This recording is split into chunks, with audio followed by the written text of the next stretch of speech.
It was an ordinary afternoon in Silicon Valley, where the air buzzed with ambition and the hum of possibility. The grand conference room was packed with sharp-dressed innovators and seasoned entrepreneurs, each armed with cutting-edge prototypes, polished presentations, and dreams of securing a life-changing deal. In this hub of ideas, failure wasn't just possible, it was expected for most. But no one dared to come unprepared except, it seemed, for one unexpected figure in the back corner. A boy. 7-year-old Max Walker stood quietly, his small frame almost hidden behind a backpack that seemed too large for him. The bag hung awkwardly off one shoulder, worn and patched, as though it had carried more adventures than school books. In his hands, he clutched a strange-looking device, cobbled together from old circuit boards, wires, and what appeared to be duct tape. The moment people noticed him, the whispers began. "Is this some kind of prank?" one man muttered, glancing toward the boy with a mixture of confusion and amusement. "Seriously, who brings a kid to this kind of event?" another voice added, laced with incredulity. A woman in a sleek black blazer leaned toward her colleague. "Is he lost? Maybe someone should call his parents." The reactions rippled across the room: chuckles, raised eyebrows, even a few dismissive head shakes. This was a place for the best of the best, for adults with years of experience and polished credentials. The presence of a child seemed not just out of place but almost absurd. Max, however, didn't seem to notice, or maybe he didn't care. His wide, curious eyes scanned the room, taking in the grand stage, the rows of spectators, and the glowing screens displaying company logos and slogans. He adjusted the straps of his oversized backpack and shifted his grip on the device in his hands, as though readying himself for something important. He wasn't here to watch. He wasn't here to impress the murmuring crowd. Max was here for one man. As the minutes ticked by, the hum of voices softened, and all eyes turned toward the entrance. A murmur of anticipation spread through the crowd. The man of the hour was about to arrive, the one everyone in the room had been waiting for, Elon Musk. The double doors swung open, and in he walked, flanked by a small entourage. Musk's presence was magnetic. His sharp suit and casual stride radiated confidence, his expression a blend of curiosity and focus. The atmosphere shifted instantly. Conversation stopped mid-sentence. Laughter died down. Every hopeful entrepreneur in the room straightened their posture, their eyes lighting up with the desperate hope of catching his attention, if only for a moment. Max tightened his grip on his device. He had never seen Elon Musk in person before, only on TV and in the pages of books and magazines he pored over late at night in his cluttered garage-turned-laboratory. Musk was more than an inventor or a businessman to Max. He was proof that impossible dreams could come true, that wild ideas could reshape the world. And Max had an idea, a big one. The whispers started up again as Musk made his way into the room, exchanging nods and handshakes with familiar faces. It was clear he commanded the attention of everyone present. Entrepreneurs stepped forward with practiced pitches, hoping to draw his interest. But amidst the polished suits and prepared speeches, there was Max, still clutching his cobbled-together device, standing as still as a statue. Someone near him chuckled, loud enough for others to hear. "What's he doing, auditioning for a science fair?" The comment earned a few scattered laughs. Max didn't flinch. His gaze stayed fixed on the man who had just entered. He wasn't here to entertain the skeptics or win over the crowd. He had a singular focus, a purpose that couldn't be shaken by a few chuckles or raised eyebrows. Musk's entourage began moving toward the front of the room, where the stage awaited. Entrepreneurs and inventors eagerly clustered around, each vying for the chance to catch his attention. The energy in the room was electric, and yet, Max stood apart from it all, as if waiting for his own moment. Then, it happened. Musk's gaze swept the room, and for a brief second, it landed on Max. The billionaire's stride slowed ever so slightly, his expression shifting from focus to mild curiosity. A 7-year-old with a backpack and a strange device? It was impossible not to notice. Musk stopped and tilted his head slightly, a faint smile tugging at the corner of his mouth. "Are you lost, kid?" he asked, his tone light but not unkind. The room went silent. All eyes turned to Max, waiting to see what the child would say. Max met Musk's gaze without hesitation. "No, sir," he replied, his voice steady. "I'm here because I have something to show you."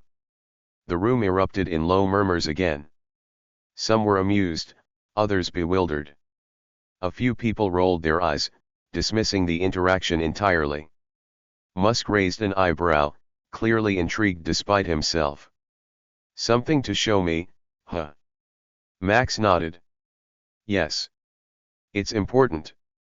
The murmurs grew louder, and a man nearby whispered to his colleague, "This kid can't be serious."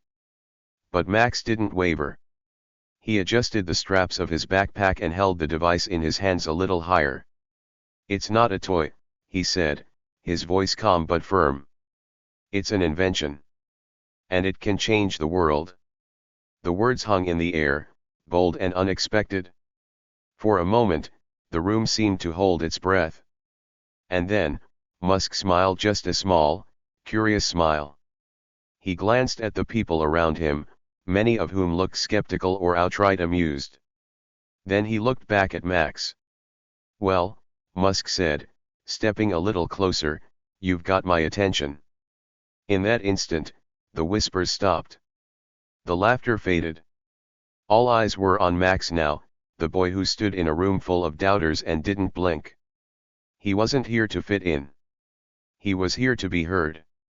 Max could feel every pair of eyes on him, their judgment and doubt thick in the air. The grand conference room, with its sleek design and towering glass windows, seemed to shrink around him. But his focus remained locked on the one person who mattered. Elon Musk wasn't laughing. He wasn't rolling his eyes. Instead, he was watching Max, genuinely curious. "Well," Musk said, folding his arms across his chest. "What's this world-changing invention of yours?" Max took a deep breath, steadying himself. This was the moment he had been waiting for. The months of tinkering in his garage, the late nights of trial and error, the endless calculations scribbled on the back of notebooks, it had all led to this. "It's called the energy redistributor," Max said, holding up his device with both hands. "It takes wasted energy like heat from machines or unused electricity and sends it to places that need it, like homes or hospitals." The crowd erupted into murmurs again. Some people whispered skeptically, others simply shook their heads. The idea sounded too ambitious, too impossible, especially coming from a 7-year-old. Musk didn't move. His eyes stayed on the device in Max's hands. "How does it work?" he asked, his tone serious. Max adjusted his grip on the device, his fingers brushing over the worn tape and exposed wires. "I used a combination of thermoelectric generators and small-scale capacitors," he explained. "It captures waste heat from engines or appliances and converts it into electricity. Then it stores that energy until it's needed. It's cheap to build and easy to use. Even small villages with no power can set it up." The murmurs grew louder, a mix of intrigue and disbelief. A man in a sharp gray suit stepped forward, his voice loud enough to cut through the noise. "Are you kidding me?" the man said, gesturing toward Max. "This is Silicon Valley, kid. We're here to pitch real solutions, not science projects." Laughter rippled through the room, but Max stood his ground.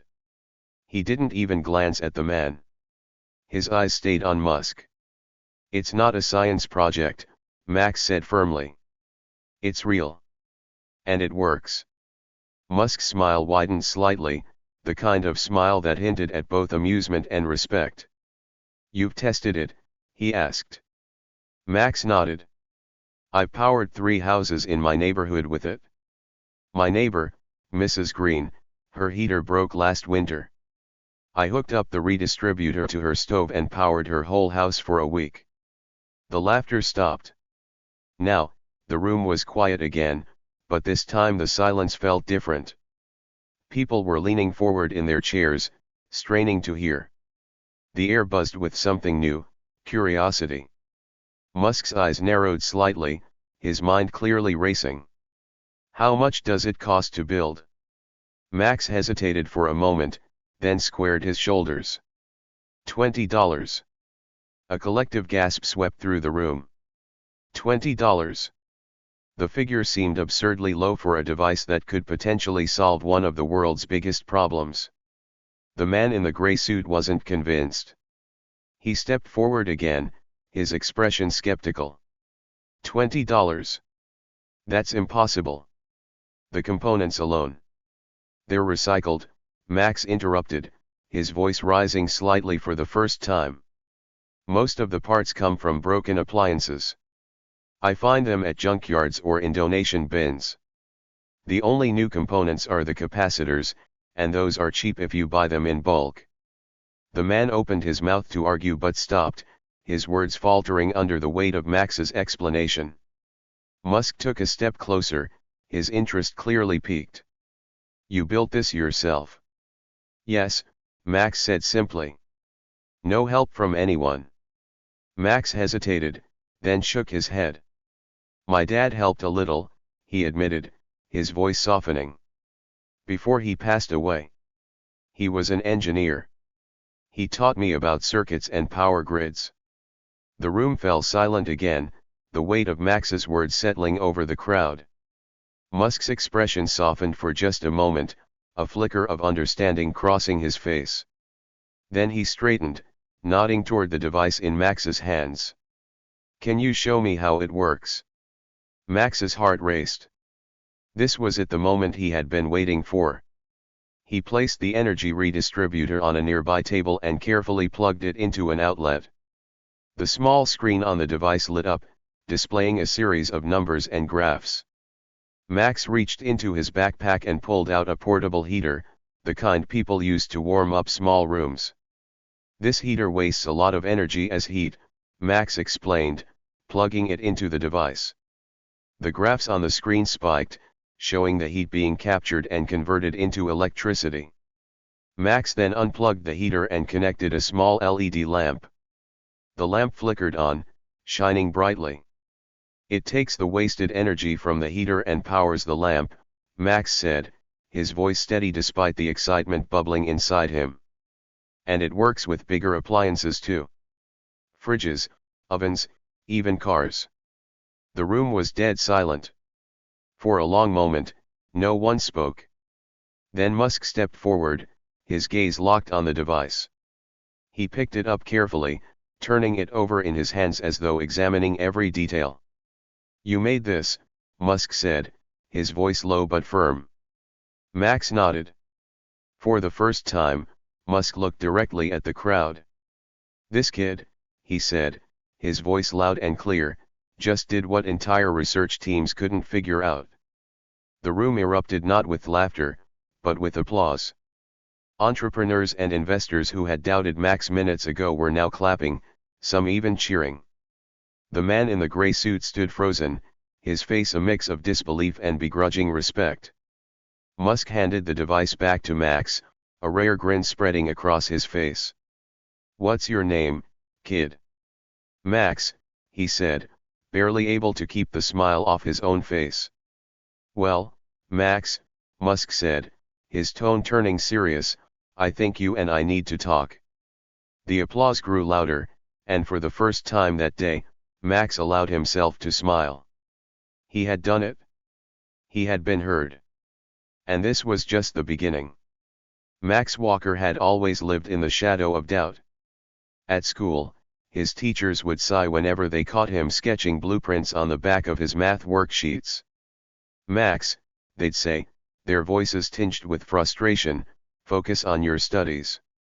You're not going to invent the next big thing by doodling circuits. His classmates weren't any kinder. While they traded stories about the latest video games or the best new skateboards, Max sat alone during lunch breaks, lost in thought, planning his next project.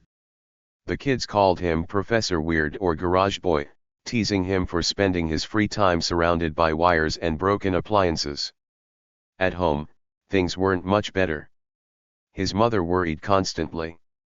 "Max, sweetie," she'd say, peeking into the cluttered garage where he spent most of his days, "don't you want to go outside? Play with the other kids?" "I'm busy, Mom," Max would reply, not looking up from the jumble of circuit boards in front of him. The neighbors had their opinions, too. "That boy needs to act his age," Mrs. Kent would mutter to anyone who would listen. All that time in the garage, what could he possibly be doing in there? What Max was doing, of course, was building. His garage was more than a workspace, it was his sanctuary, a place where the boundaries of age and expectation didn't apply. Here, surrounded by discarded appliances and spare parts he had scavenged, Max allowed his imagination to run wild. But no matter how many gadgets he built, no matter how many small victories he celebrated in the quiet of his garage, the world outside seemed determined to dismiss him. So when Max walked into the Silicon Valley conference, his heart pounded, but not from fear. It was determination. He had faced doubt all his life, and this room, filled with suits and smirks, was no different. The room was a battlefield of ambition. Innovators jostled for space, their prototypes gleaming under the bright conference lights. Conversations buzzed around Max, each one dripping with confidence and the weight of million-dollar dreams. And yet, amidst the chaos, Max stood out not for his ideas, but because he looked so out of place. "Hey, check it out," one man whispered to his colleague, tilting his head toward Max. "Did someone bring their kid to take your child to work day?" The two men laughed quietly, but Max heard them. He adjusted his oversized backpack, keeping his gaze forward. A woman nearby nudged her friend. "What's he holding?"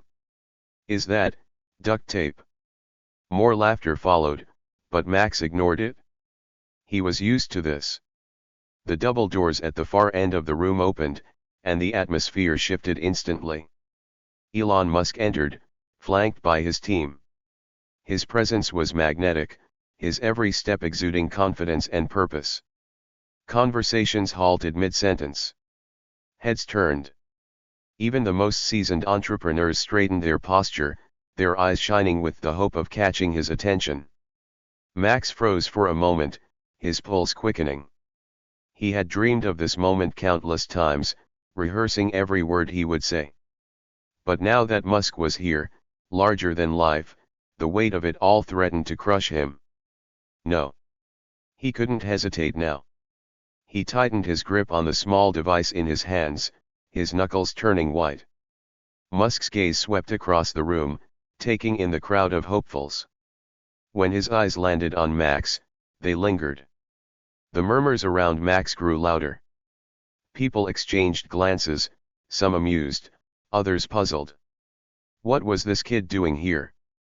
Musk stopped in his tracks, his expression curious but amused. He tilted his head slightly, a faint smirk tugging at his lips. "You lost, kid?" he asked, half jokingly. Max didn't flinch. He straightened his shoulders and met Musk's gaze with unwavering determination. "I'm not lost," he said, his voice steady. He reached into his backpack and pulled out the blinking device he had worked so hard to perfect.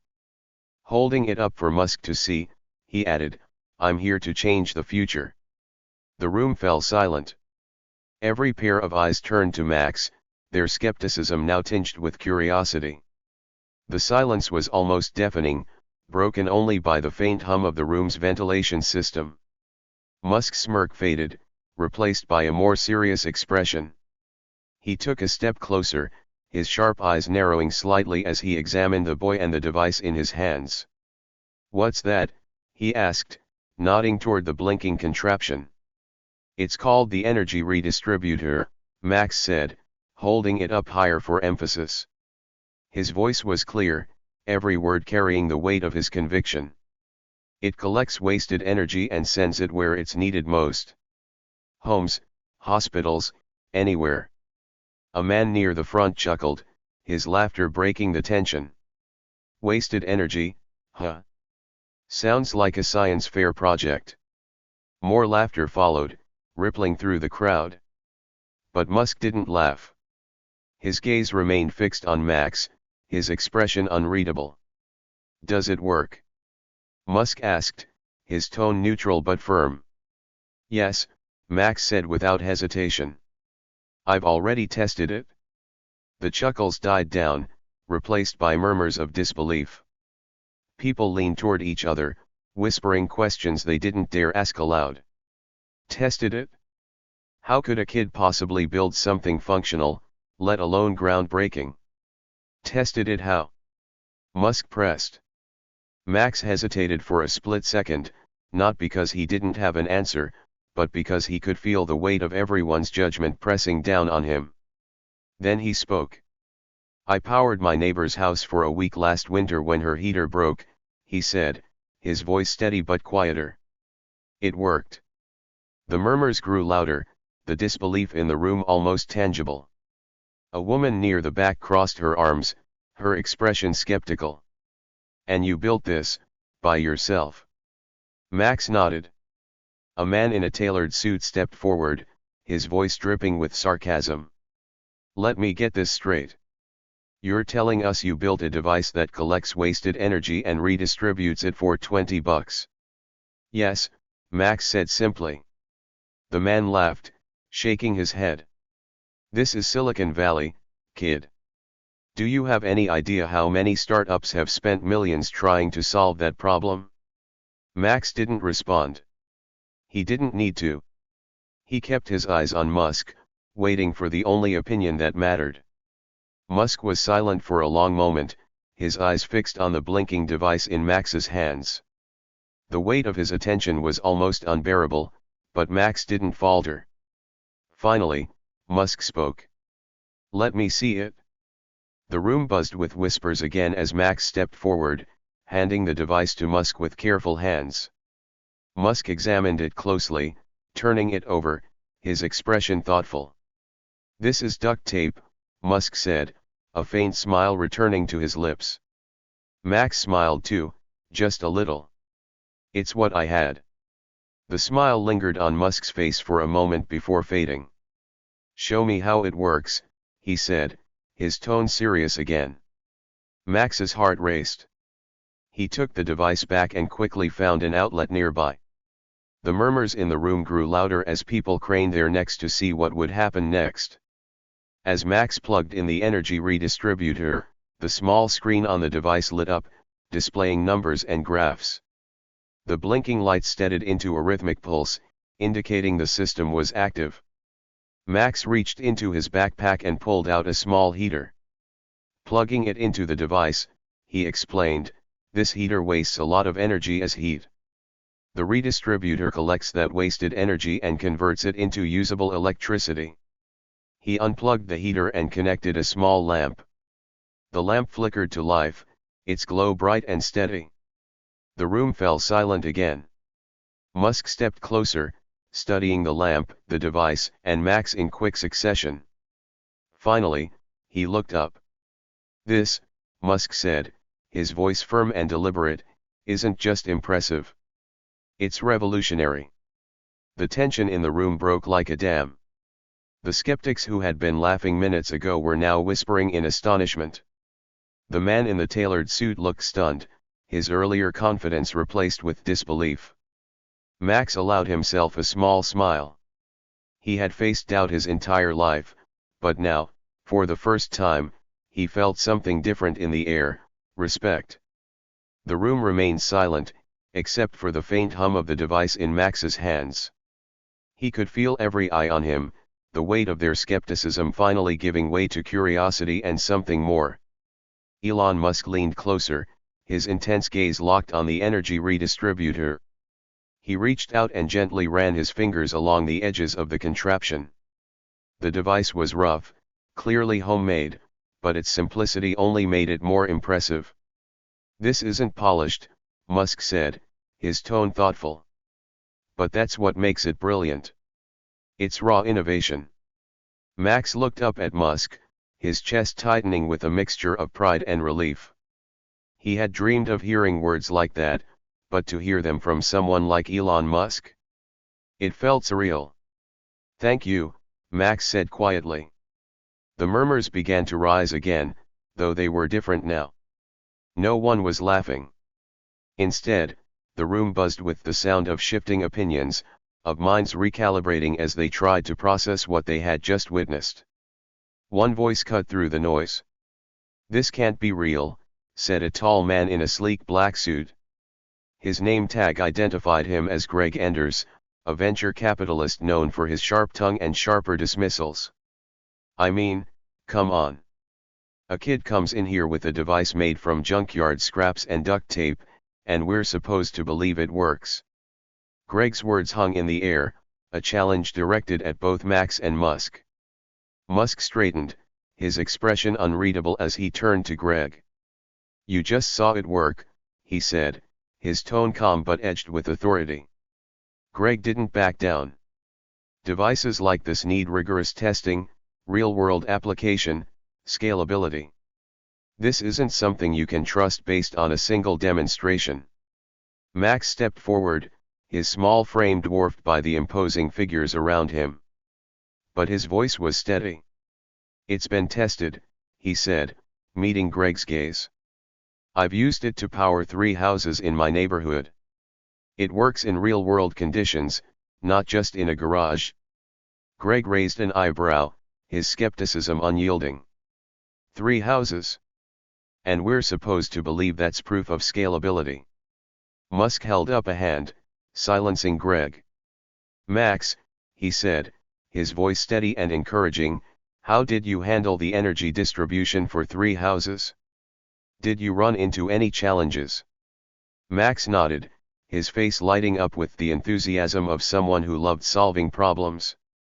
"At first, the energy storage wasn't enough. The capacitors I used couldn't handle the load for multiple homes. So I modified the design to include parallel storage units. It spreads the load evenly, which makes it more efficient." Greg opened his mouth to respond, but Musk cut him off again. "That's a real-world problem with a real-world solution," Musk said, his gaze still on Max. "And you figured it out on your own?" Max nodded. "It took a few tries, but I got it to work." Musk smiled, a rare expression that seemed to blend admiration with approval. He turned back to the room, addressing everyone. "This is what innovation looks like," Musk said, his voice carrying across the room. "It's not about polished presentations or flashy prototypes. It's about solving problems in ways no one else has thought of." Max didn't just create a device, he created a solution. The room buzzed with whispers again, but this time they were filled with admiration rather than doubt. Greg, however, wasn't ready to give up. "Fine," he said, crossing his arms. "Let's say it works. What about scale? You can't power an entire city with duct tape and scrap metal." Max looked at Musk for a moment, as if seeking permission. Musk gave him a small nod. "The parts I use now are cheap because they're recycled," Max explained, turning back to Greg. "But the design can be scaled with better materials. Instead of small capacitors, we could use industrial-grade storage units. And instead of one device, we could build networks of redistributors, each handling a different section of the grid." Greg raised an eyebrow, unimpressed. "And where do you plan to get the funding for this grand expansion?" Musk stepped forward, his presence commanding the attention of the entire room. "That's where people like you come in," he said, his tone firm. "You want scalability? You fund it? You want proof? You invest in it?" Greg hesitated, clearly caught off guard by Musk's bluntness. He glanced around the room, as if searching for support, but found only faces eager to see what Musk would do next. "And why should I?" Greg asked finally, his voice quieter but still defiant. Musk smiled, but there was no humor in it. "Because this kid just showed you what's possible. and if you're too blind to see it, someone else will. The room erupted into applause, louder and more enthusiastic than before. People who had been skeptical just minutes ago were now nodding in agreement, their eyes shining with newfound respect for Max. Max stood in the middle of it all, his heart pounding. For the first time, he felt something he had never felt before, validation.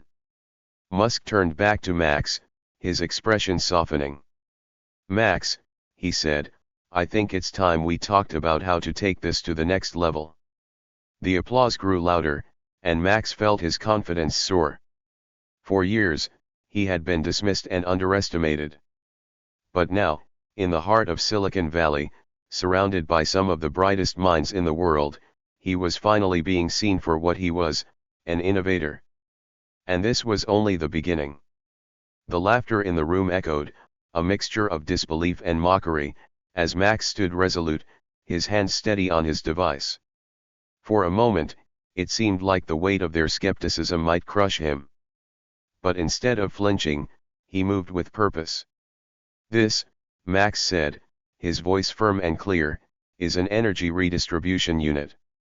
It can harness wasted power and redirect it to places that need it, like homes, hospitals, and schools." The room quieted slightly, the laughter fading into murmurs of curiosity as Max pulled a cable from his backpack and connected his device to a nearby computer. The screen flickered to life, displaying graphs, energy usage stats, and a real-time simulation of the device in action. Max pointed to the screen, his small finger tracing the moving lines of data. "Right now, energy systems waste more than 30% of what's generated. My device captures that wasted energy, stores it, and sends it back where it's needed. Hospitals during blackouts. Schools running on tight budgets. Homes during winter storms." A ripple of surprise swept through the crowd. The live demonstration on the screen showed how energy flow was being measured, collected, and redistributed in real time.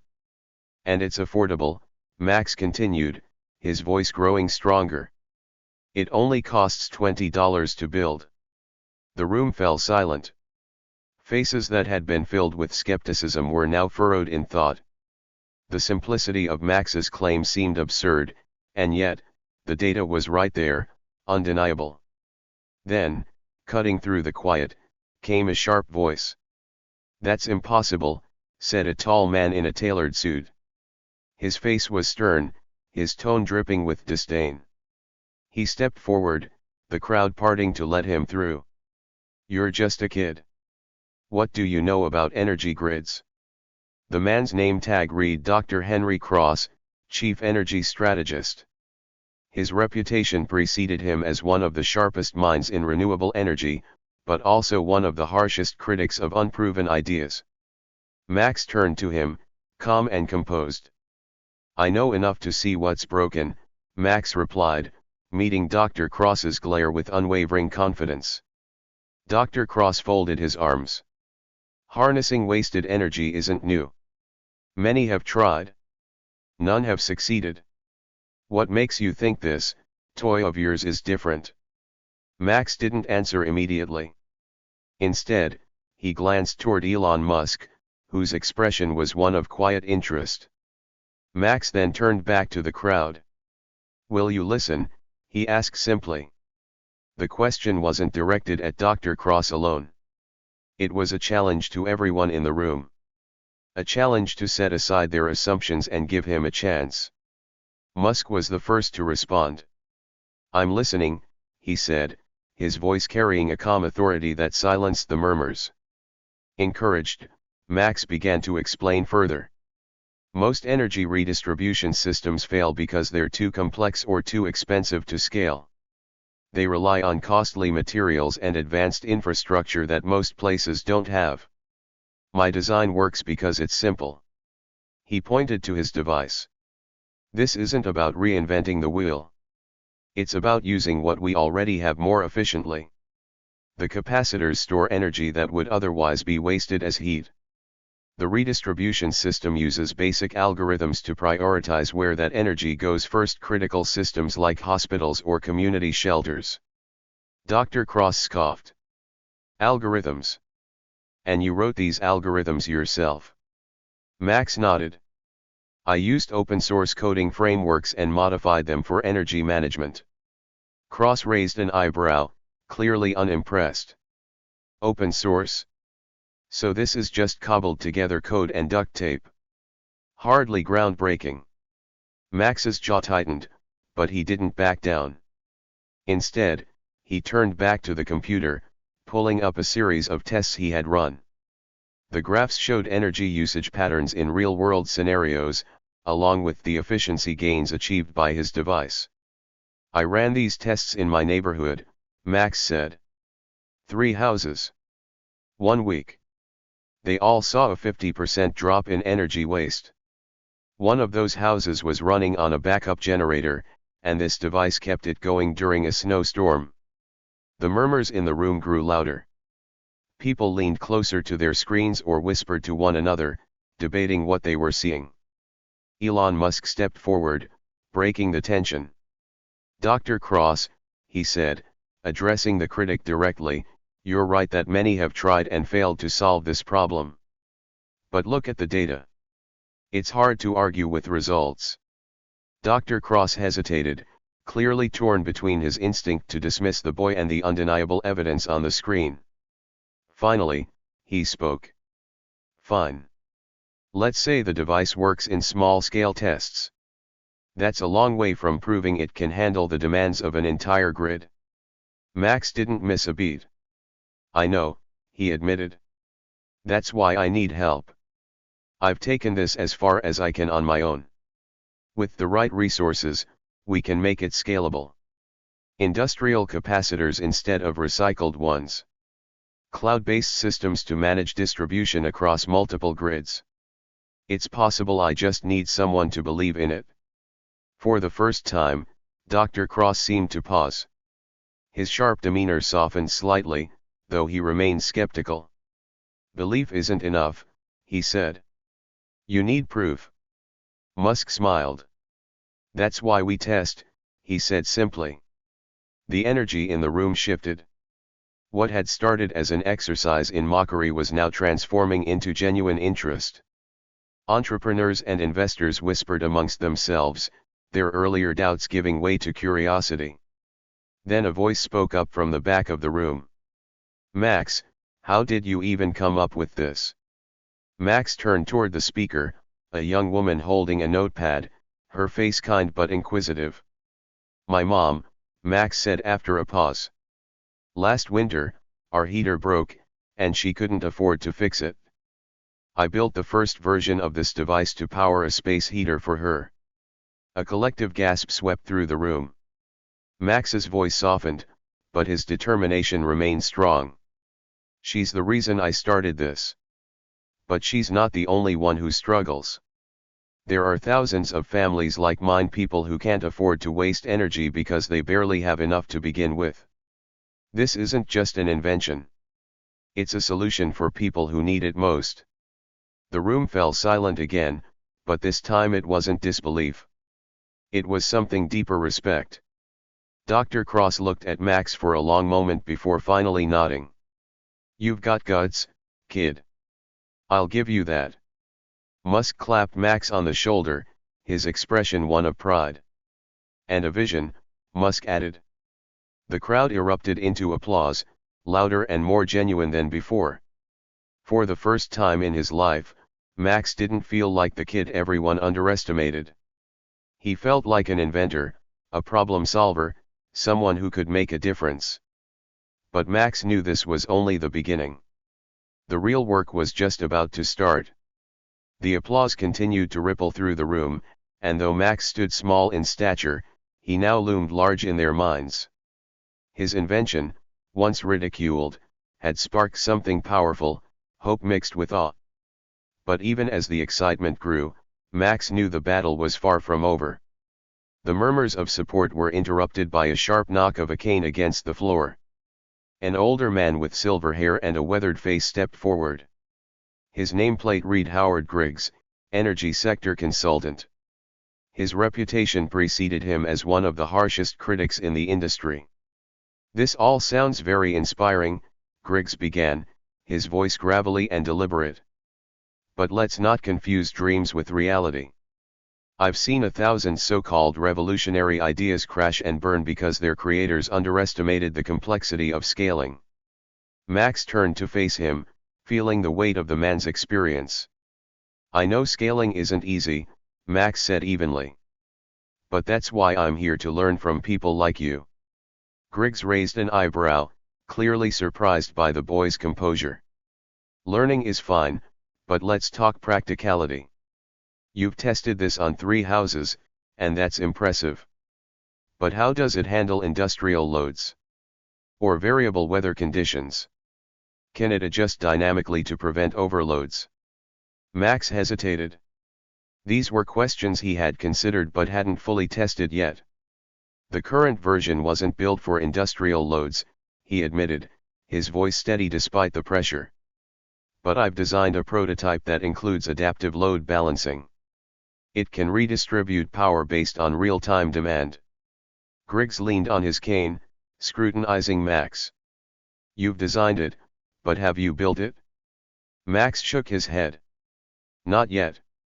I've been saving money for the components, but some of the parts are expensive. That's why I came here to find people who believe in the potential and can help make it a reality. For a moment, Griggs said nothing, his sharp gaze fixed on Max. Then he nodded slowly. Honest answer. I'll give you that. The tension in the room eased slightly, but Max knew he couldn't afford to let his guard down. He turned back to Elon Musk, who had remained silent during Griggs's interrogation, observing the exchange with keen interest. Elon, Max said, addressing him directly, you said earlier that innovation is about solving problems in ways no one else has thought of. I'm asking you to help me take this solution further to make it something that can help millions of people, not just a few houses. Musk smiled faintly, but his expression was thoughtful. Max, he said, you've got something here. But if we're going to do this, you need to be ready for the challenges that come with scaling. There will be failures. People will try to tear you down. Are you prepared for that? Max nodded without hesitation. I've been underestimated my whole life. This isn't new for me. But I've never let it stop me before, and I'm not going to start now. The room erupted in applause once again, this time with genuine admiration. Even Griggs offered a reluctant nod of approval. But just as it seemed like momentum was fully on Max's side, a new voice interrupted. This all sounds great, said a woman in a sleek red blazer, her tone sharp and skeptical. Her name tag read Linda Hart, CEO of Hart Energy Solutions. But let's not forget the elephant in the room, regulatory hurdles. Energy redistribution isn't just about technology, it's about navigating laws, permits, and compliance. Have you thought about that, Max? Max took a deep breath. He had read about the complexities of energy regulations, but his understanding was far from complete. I've read about some of the challenges, he admitted, but I don't have all the answers yet. That's why I need a team, people who know how to navigate those systems and can help me overcome those barriers. Linda crossed her arms, unimpressed. And what happens when those barriers become too high?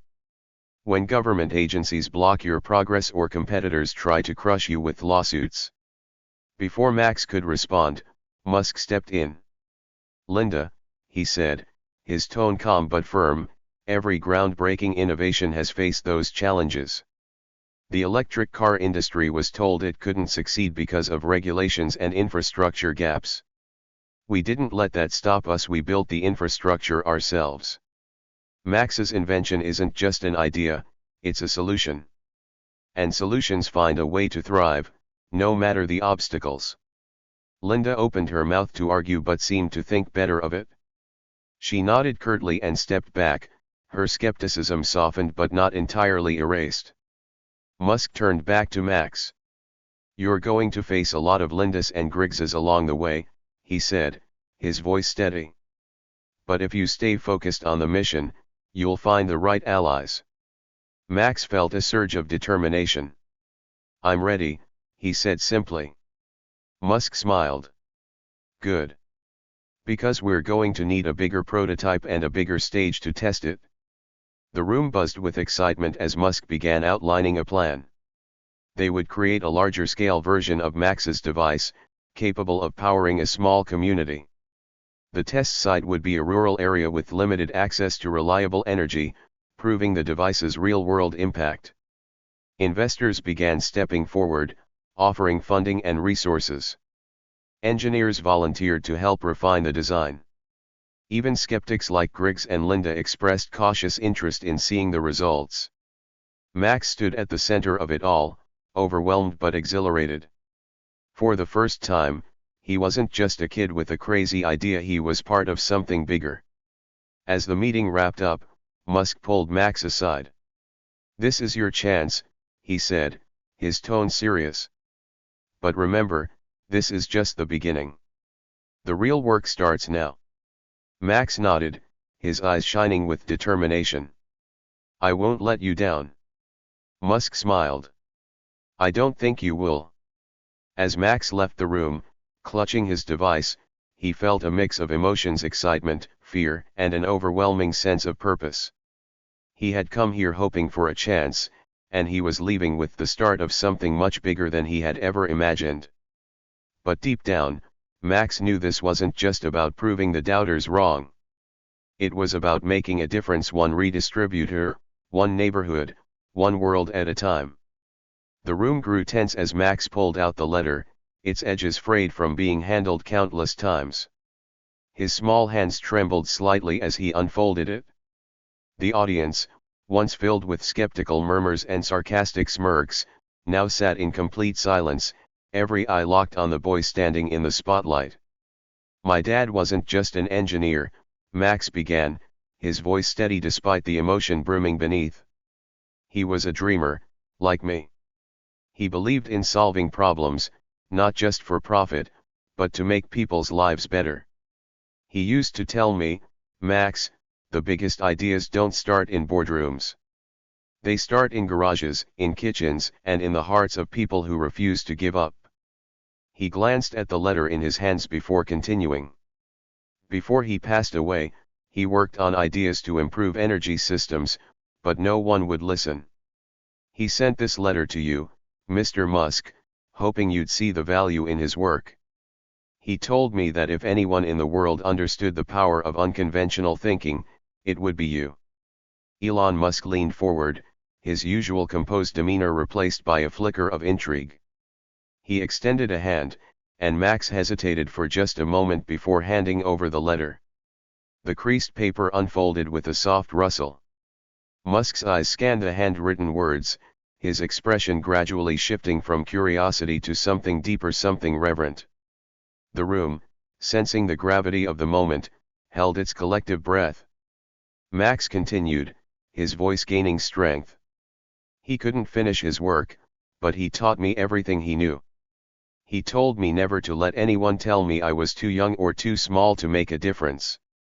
So when I built this device, I knew I had to come here. Not just for me, but for him." Elon's hand lowered, the letter still clutched between his fingers. His gaze met Max's, and for a moment, the room seemed to shrink until it was just the two of them. "Your dad sounds like he was an incredible man," Elon said, his tone softer than anyone had ever heard it. "And you've got his spirit." A ripple of emotion swept through the crowd. Even the harshest skeptics seemed moved by the raw vulnerability of the moment. "But," Musk continued, his voice regaining its characteristic sharpness, "sentiment isn't enough. What matters is the work. And what you've shown me today, this device, this data, it's not just good. It's groundbreaking." Max's heart soared, but Musk wasn't finished. "There's one thing I need to know," he said, his eyes narrowing slightly. "Why are you doing this, Max?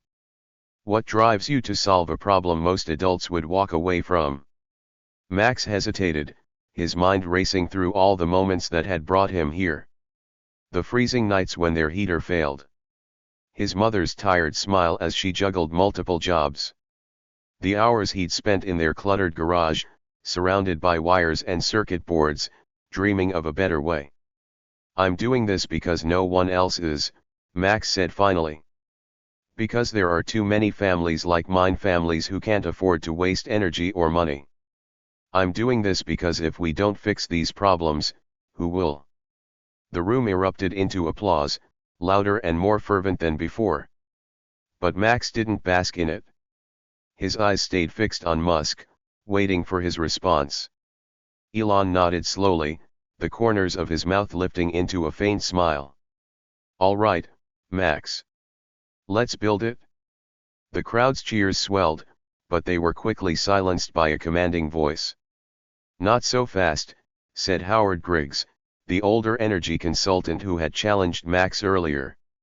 He stepped forward, his cane tapping against the floor. "I admit, the kid's got guts. But guts don't solve problems on a large scale. If we're going to back this, we need more than just a speech. We need proof." Musk turned to Griggs, his expression calm but firm. "Proof is exactly what we're going to get. This isn't just a promise, Howard. This is a plan." He turned back to Max. "Here's what we're going to do. We'll build a pilot program, a small-scale version of your system that can power an entire community. If it works, we'll scale it. If it doesn't, we'll learn from it and make it better. Either way, we move forward." Max nodded, his excitement barely contained. "I'm ready," he said, his voice steady.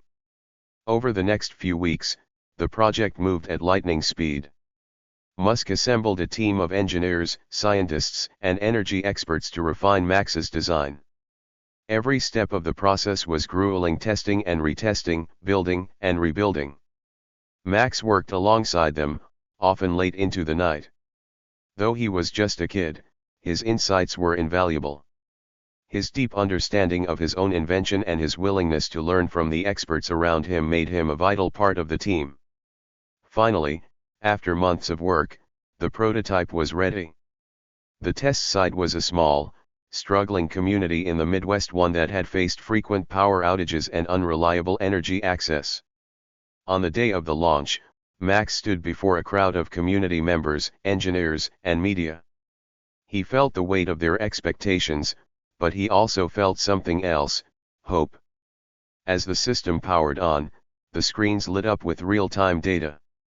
The device worked seamlessly, capturing and redistributing energy with stunning efficiency. Lights in the community flickered to life. Homes, schools, and businesses buzzed with power. The crowd erupted into cheers. Musk clapped Max on the shoulder, his pride unmistakable. "You did it," he said. Max shook his head, his smile wide. "We did it." The success of the pilot program sent shockwaves through the industry. Headlines proclaimed Max as a prodigy, a trailblazer who had defied the odds. Investors lined up to support the project, and plans for larger-scale implementations were set in motion. But for Max, the real victory wasn't the headlines or the accolades. It was the knowledge that he had turned his father's dream into reality and, in doing so, had given hope to countless others.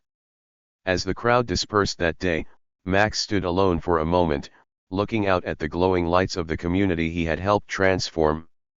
He pulled the creased letter from his pocket, running his fingers over the familiar words. "Thank you, Dad," he whispered. "We did it." And with that, Max turned to face the future, bright, boundless, and full of possibilities. As the celebration unfolded around him, Max felt the enormity of the moment sinking in. The lights in the town weren't just a sign of his invention working, they symbolized hope for families who had spent years enduring unreliable power. Mothers turned on stoves they hadn't used in months, children flicked switches in wonder, and elderly residents warmed their hands by heaters that finally worked without interruptions. But while the community basked in the glow of progress, Max's mind was already racing ahead. There were still so many questions to answer, challenges to overcome, and skeptics to silence. One success was just the beginning. His father's voice echoed in his mind, true innovation isn't about a single victory. It's about making the impossible possible, over and over again. The following morning, Max and Elon Musk sat side by side in a makeshift office at the edge of the town. The walls were covered in blueprints, graphs, and photographs from the pilot program. A large monitor displayed real-time data from the system, every metric confirming the success of Max's invention. "You know," Musk began, his tone uncharacteristically reflective, "when I first walked into that room and saw you, I thought, what could a kid possibly have to offer? But you've proven something I always believed deep down, that the best ideas come from unexpected places."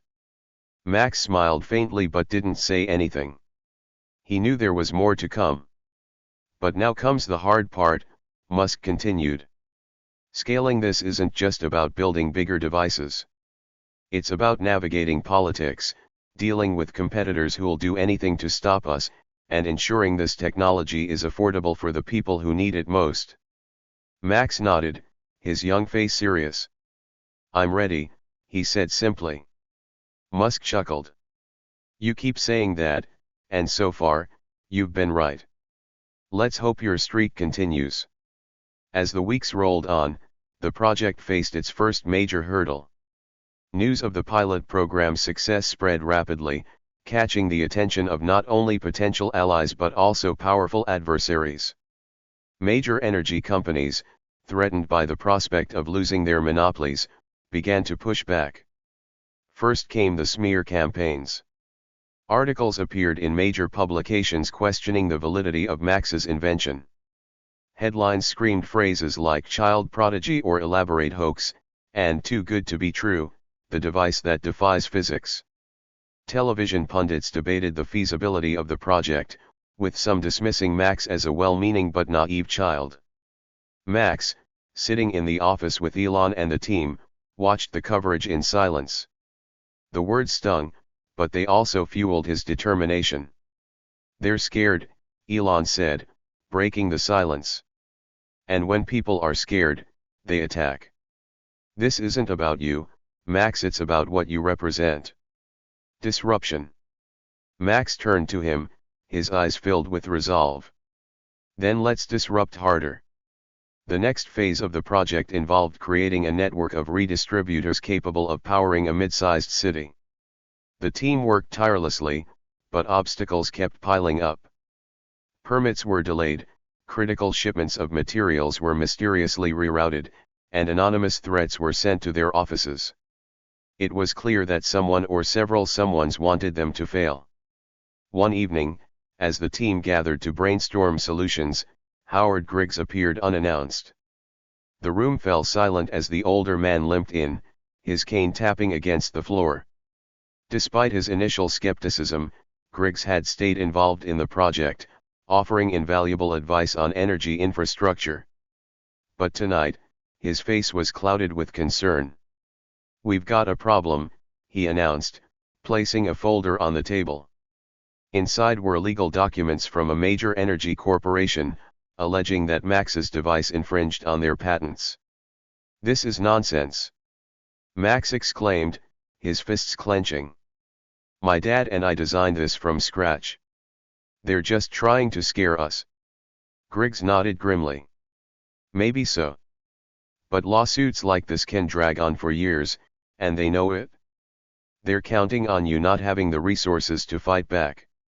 Musk leaned back in his chair, a thoughtful expression on his face.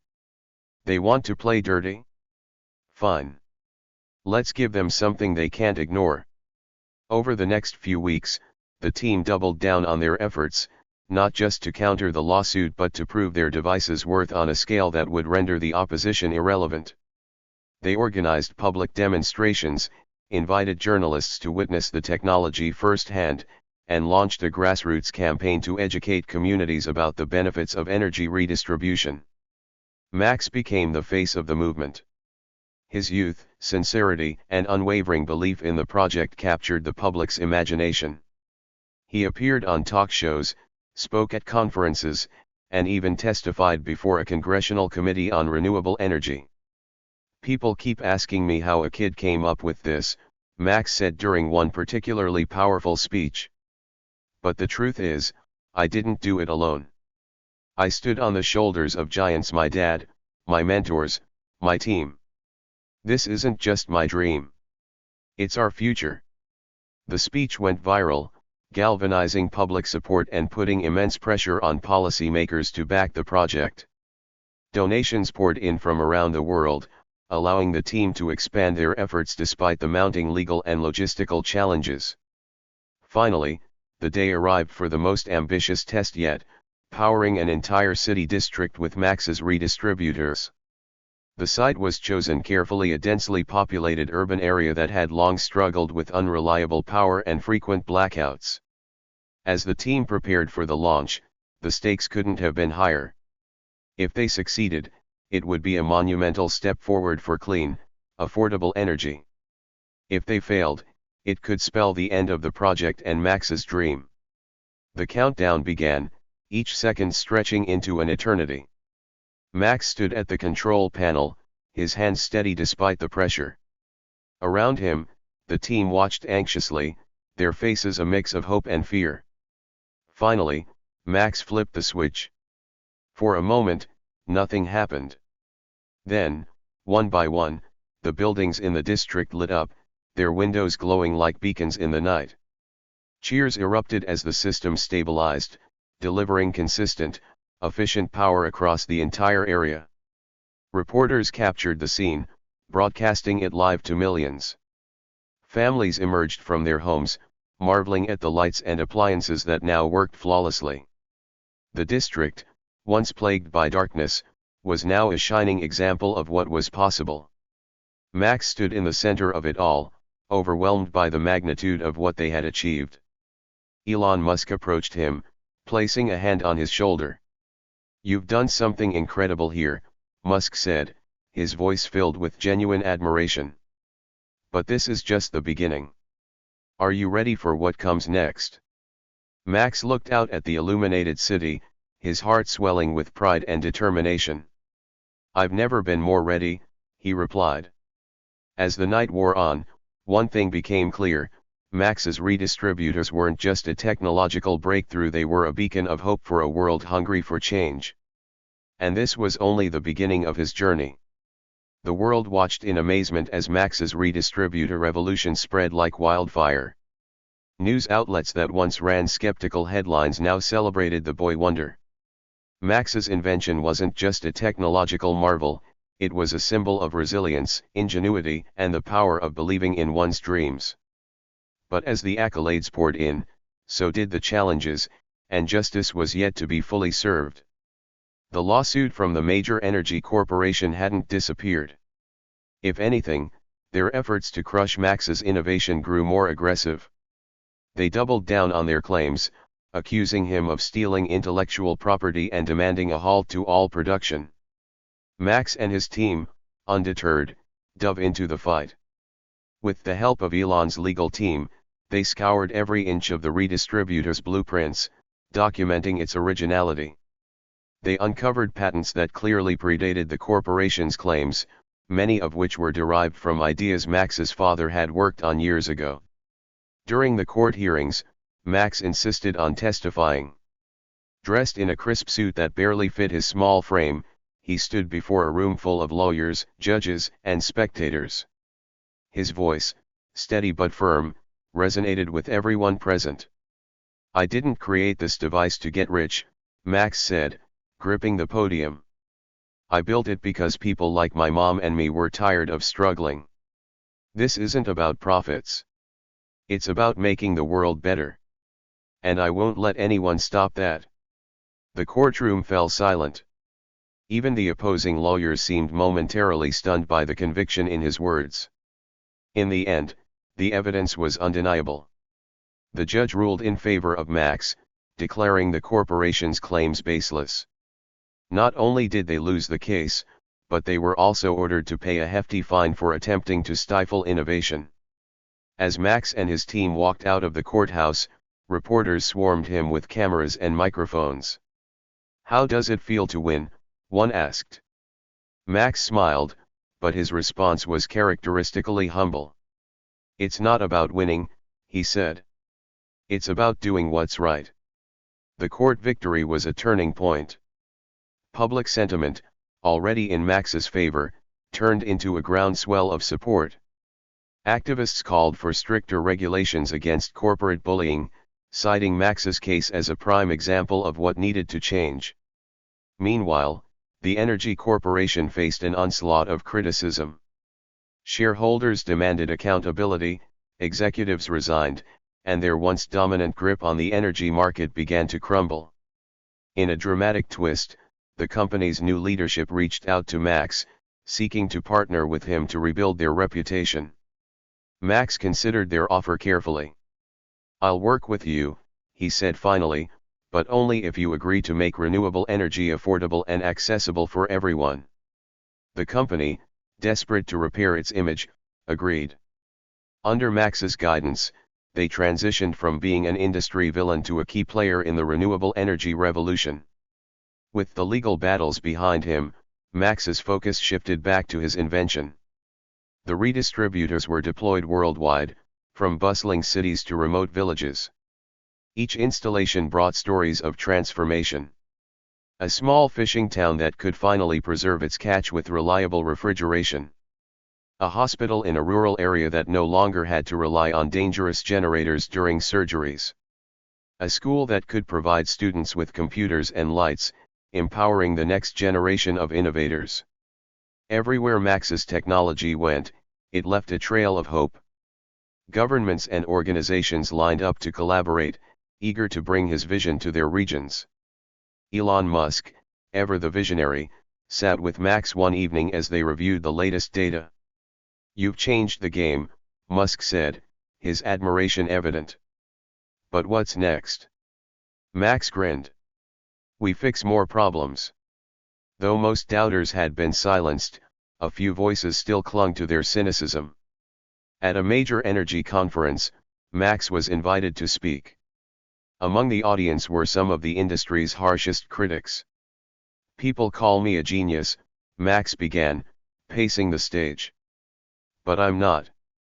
I'm just a kid who refused to give up. And if a kid can do this, imagine what we could all achieve if we worked together instead of tearing each other down." The applause was thunderous.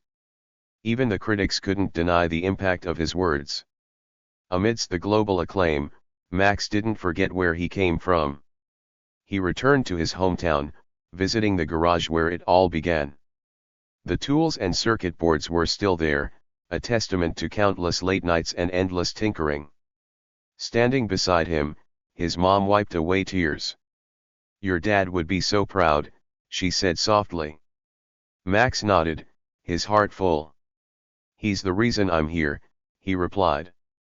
To honor his father's memory, Max established the Walker Foundation, a nonprofit dedicated to fostering innovation in underserved communities. The foundation provided grants, mentorship, and resources to young inventors, ensuring that others like Max had the support they needed to succeed. Years passed, and Max's redistributors became a staple of modern infrastructure. He continued to innovate, tackling issues like clean water access and waste management with the same determination he had shown as a 7-year-old. But no matter how successful he became, Max never lost sight of his mission. Every project he undertook was driven by the same simple belief, that technology should serve humanity, not the other way around. One day, as Max prepared to speak at the United Nations, a former executive from the Energy Corporation approached him. The man looked nervous, clutching a small package. "I owe you an apology," he said. "We tried to stop you, and it was wrong. This is something your father left with us years ago. We didn't understand its value then, but now we do." Inside the package was a set of schematics, one of Max's father's early designs. Tears welled up in Max's eyes as he studied the plans. "Thank you," he said, his voice thick with emotion. "This means everything." As Max stood before the UN that day, the world watched in anticipation. He spoke not just of technology but of the power of perseverance and collaboration. Justice isn't just about punishing the bad, he concluded. It's about lifting up the good. It's about making the world better for everyone. The audience rose to their feet, applauding the young visionary who had defied the odds and changed the world. Max Walker had started with a dream in a garage, but now, his vision illuminated the globe, a shining testament to the power of determination, ingenuity, and justice served. On the day of the official launch, the atmosphere was electric. The room was filled with journalists, industry leaders, and eager supporters, all gathered to witness a moment that was already being called a turning point in the world of innovation. Max stood confidently on the stage beside Elon Musk, his invention glowing with life behind him, a testament to the young boy's determination and vision. Cameras flashed from all angles, capturing the now famous moment when a 7-year-old proved to the world that age was no barrier to greatness. Max, still small in stature but larger than life in that moment, stood at the heart of the spotlight. His eyes scanned the crowd, some familiar faces, others from industries he had only ever dreamed of interacting with. They were all here because of one simple fact: Max had built something that could change the world. The room buzzed with excitement, as if everyone present knew they were witnessing the birth of something extraordinary. Elon Musk, ever the seasoned visionary, smiled down at Max and placed a gentle hand on his shoulder. The cameras focused on them, waiting for words of wisdom from the man who had become the mentor and guide for this young inventor. Elon paused for a moment, looking out at the crowd. Then he turned to Max and said, "Sometimes, the boldest ideas come from the smallest voices." His words hung in the air, reverberating through the room like an echo of truth. Everyone in the crowd seemed to nod, as if in agreement with the sentiment. For a moment, the world felt still, and Max felt the weight of those words. He wasn't just the kid from the garage anymore, he was a symbol of something bigger, something far-reaching. He was living proof that big things could come from humble beginnings, and that the world was always ready for a change if you were bold enough to make it happen. Max, never one to boast, looked out over the sea of faces in the audience. The applause was deafening, the energy contagious. And yet, in the midst of it all, there was a quiet calm in him. He had already proven what needed to be proven. He didn't need the applause, the headlines, or the recognition. All he needed was the belief that he had done something meaningful, something that could make a difference. Turning to Elon, Max smiled and took a deep breath. Then he spoke, his voice steady and full of confidence. "My dad always said, dreams are just ideas waiting for someone brave enough to try." I think he was right. The simplicity of the words was powerful. It wasn't just a lesson he had learned in the garage, or from hours spent studying old books and tinkering with devices. It was a life philosophy. Dreams didn't just appear out of nowhere. They came from effort, persistence, and the courage to pursue them, no matter how impossible they seemed at the start. The audience fell silent for a brief moment, reflecting on the weight of those words. Max's journey had not been an easy one. He had faced ridicule, doubt, and obstacles that would have stopped most people in their tracks. But none of that had deterred him. He had continued because he knew that if he kept pushing forward, if he kept believing in the idea he had created, then it would eventually find its place in the world. The crowd erupted into applause again, this time with even more fervor. Max stood tall, his small figure barely noticeable against the backdrop of towering technology and innovation, but in that moment, he felt larger than he ever had before. And it wasn't just the invention that had changed the world. It was the message he carried with him. The message that dreams could come true with enough belief and persistence. That anyone, regardless of their age, background, or resources, could make a real impact if they had the courage to try. Max had never been interested in proving people wrong. He hadn't set out to show anyone that they had been mistaken about him. Instead, he had simply wanted to prove something to himself, to show that his ideas mattered, that his dreams were worth pursuing, and that the world was ready for a change. The cheers from the crowd died down as Max's gaze shifted to the back of the room, where his mom stood. She had been there from the very beginning, supporting him through every challenge, every failure, and every triumph. She had believed in him, even when no one else did. Max's heart swelled with gratitude as he thought of his dad, who had passed away years ago but whose spirit and words had never left him. His dad had always told him that no dream was too big, no idea too small, if you were willing to work for it. He had instilled in Max the belief that even the most seemingly impossible things could come true, as long as you dared to try. He thought of all the late nights spent in the garage, of the hours spent poring over books, schematics, and blueprints that sometimes made no sense. But those were the moments that had shaped him into the person he was today. And while he had achieved more than he ever could have imagined, it wasn't the fame or success that mattered most to him. It was the fact that he had stayed true to himself, to the dream that his dad had set in motion long before Max was old enough to fully understand it. Max took one last look at the cheering crowd before turning back to Elon, his mentor, his friend. He knew that this moment was just the beginning. He had always believed that this was only the first step in a much larger journey, a journey where he could make a real difference in the world, using the same principles that had guided him all along: hard work, persistence, and the unwavering belief that dreams are worth chasing, no matter how impossible they might seem at the start. And as Max looked out at the world, at the future that lay ahead, he knew one thing for certain: the journey was far from over. There would be new challenges to face, new ideas to bring to life, and new obstacles to overcome. But with the lessons of his past and the support of those who believed in him, Max was ready for whatever came next. Because dreams were just ideas, waiting for someone brave enough to try. And Max had always been brave enough to try.